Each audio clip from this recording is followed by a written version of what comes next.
Pour pouvoir faire la guerre, il faut du matériel. Avec les évolutions technologiques, la difficulté technique de la production n'a été résolue qu'avec une organisation systématique du travail. Ainsi, canons et fusils furent standardisés et, Hop hop hop hop hop hop. Tu crois que je vais parler de quoi là? de l'industrialisation et du travail à la chaîne au XIXe siècle. Ah non. Si les canons ont bien fini par être standardisés, c'est le domaine maritime qui a été le premier demandeur. Ah. Et tu nous emmènes où du coup? Bienvenue à Venise au XVIe siècle.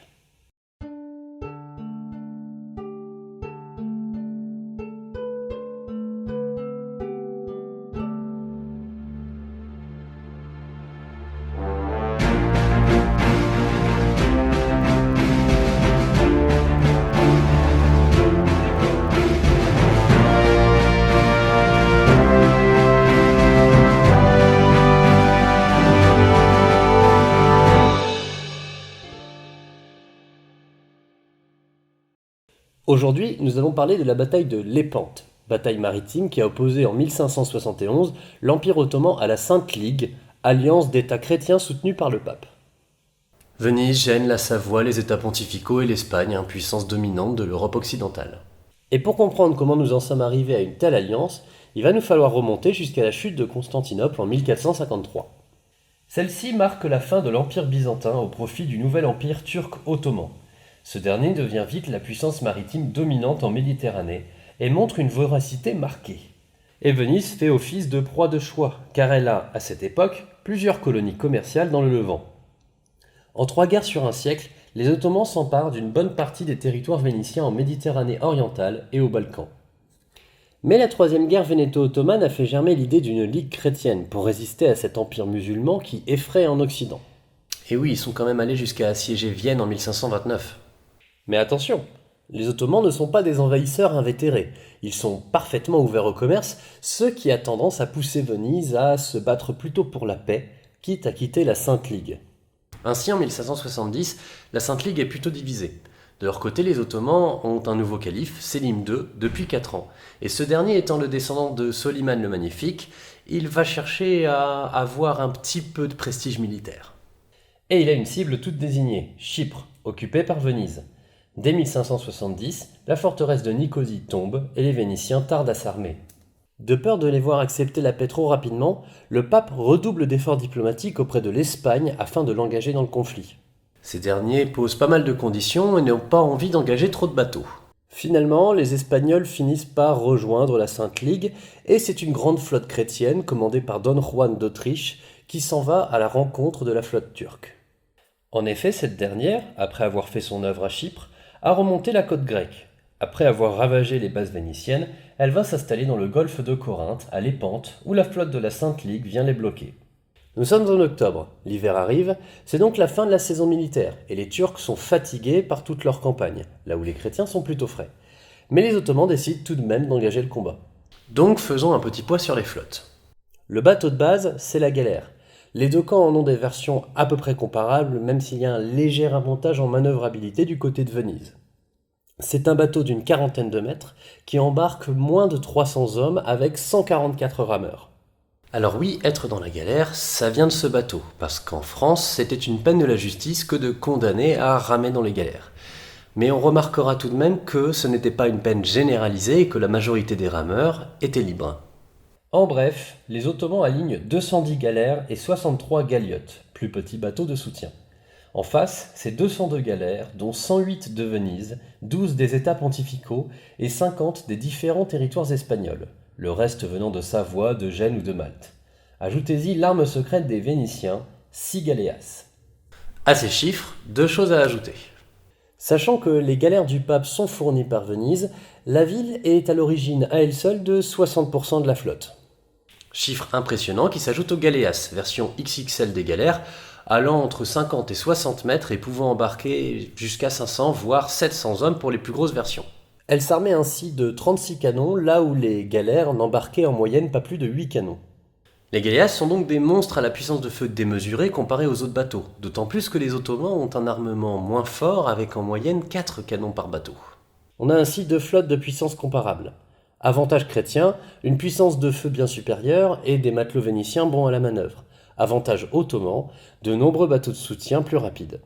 Pour les soldats embarqués par contre, des tercios espagnols et des arquebusiers sont présents, là où les Turcs ne sont armés que d'arcs et n'ont pas de janissaires, leurs soldats d'élite à eux.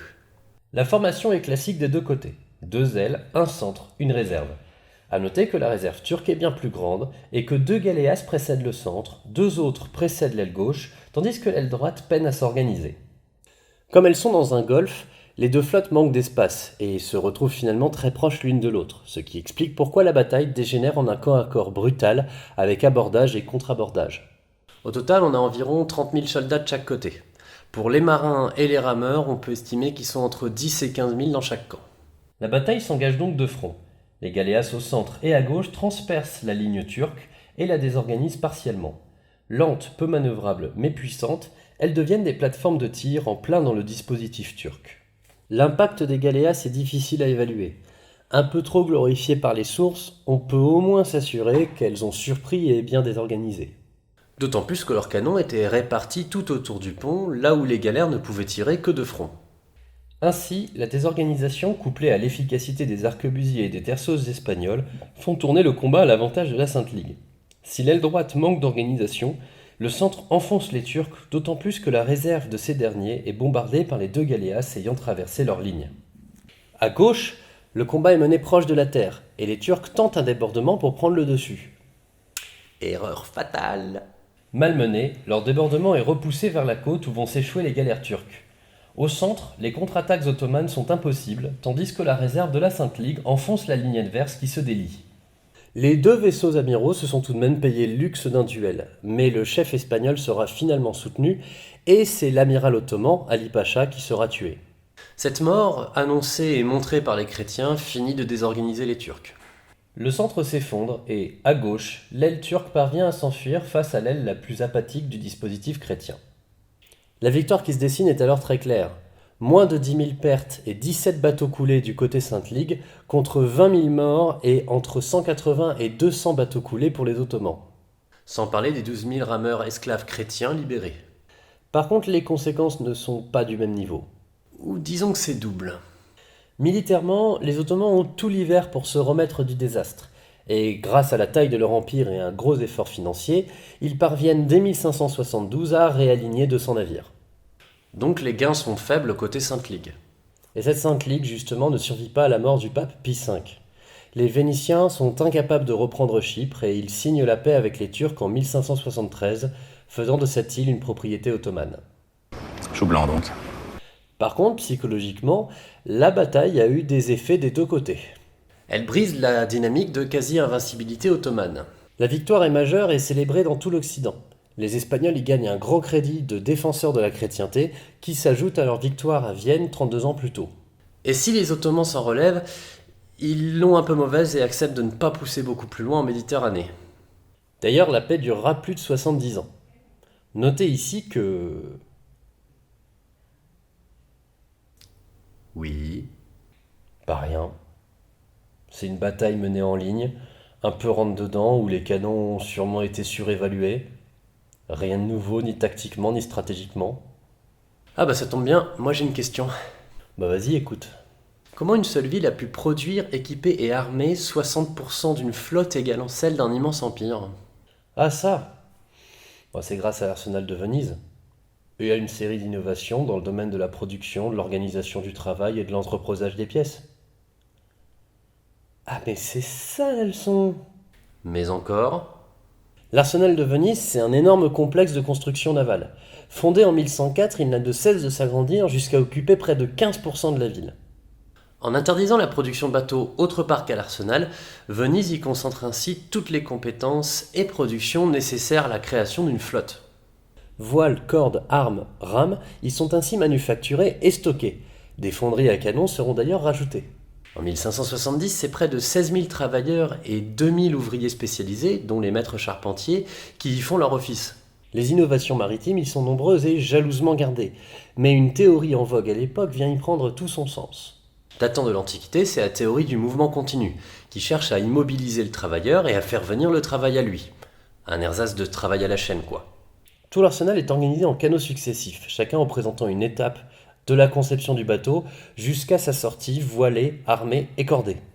Ainsi, chaque étape est clairement définie et est à proximité des entrepôts ayant le matériel nécessaire à cette étape. De même, les galères et leurs coques sont rationalisées, faisant de ces dernières des ensembles stockables en pièces détachées interchangeables et rendant les réparations avec pièces de rechange bien plus faciles et rapides. Les coques sont numérotées et voiles et cordages sont associés à ces numéros. Et bien entendu, les matières premières sont acheminées rationnellement par des canaux dédiés et venant de lieux connus et maîtrisés. Résultat, au XVIe siècle, Venise parvient en moyenne à produire 5 coques par mois. Et grâce au stockage en pièces détachées, elle garde perpétuellement une flotte en stockage prête à l'emploi. Tant et si bien qu'en 1570, il faut 50 jours à Venise pour armer et lancer sans galère. Une efficacité redoutable quand on sait que les Espagnols et leur empire ont mis 1 an à mettre à flot leurs 50 bateaux. En tout cas, cette organisation n'est pas sans rappeler l'âge industriel et le fordisme. On y retrouve aussi un début de lutte sociale puisque les ouvriers s'organisent en guildes pour défendre leurs intérêts. Conscient de leur importance, Venise sera tout oui et saura les récompenser. Notons tout de même que ce phénomène n'est pas purement militaire puisque l'arsenal permet aussi de produire les flottes marchandes, principale motivation de Venise à investir autant dans cette pré-usine. La ville a d'ailleurs innové dans le domaine financier puisqu'elle a mis en place l'inconto des galets du marché, un système d'enchères qui est plutôt l'ancêtre des sociétés par action.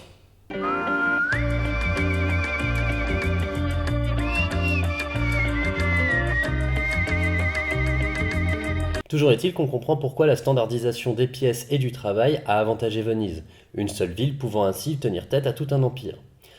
Après, cela prenait tout de même 10% du budget de la ville, et ne réglait pas le problème des hommes. Et c'est là que l'Espagne intervient puisque bien des bateaux vénitiens seront défendus par des soldats espagnols à la bataille de Lépante. Pour conclure, on peut tout de même dire que Lépante est la dernière bataille majeure des galères. L'invincible armada quelques années plus tard va en montrer les limites, et c'est le galion, ancêtre du vaisseau de ligne, qui va prendre le dessus avec la montée en puissance de l'Atlantique. Le déclin pour Venise sera lent, couplé au changement des routes commerciales et à la concurrence des Portugais et des Hollandais mieux placés face au Nouveau Monde. Et voilà, c'est la fin de cet épisode, j'espère qu'il vous a plu. En attendant, moi je vous souhaite une bonne journée et je vous remercie de m'avoir écouté.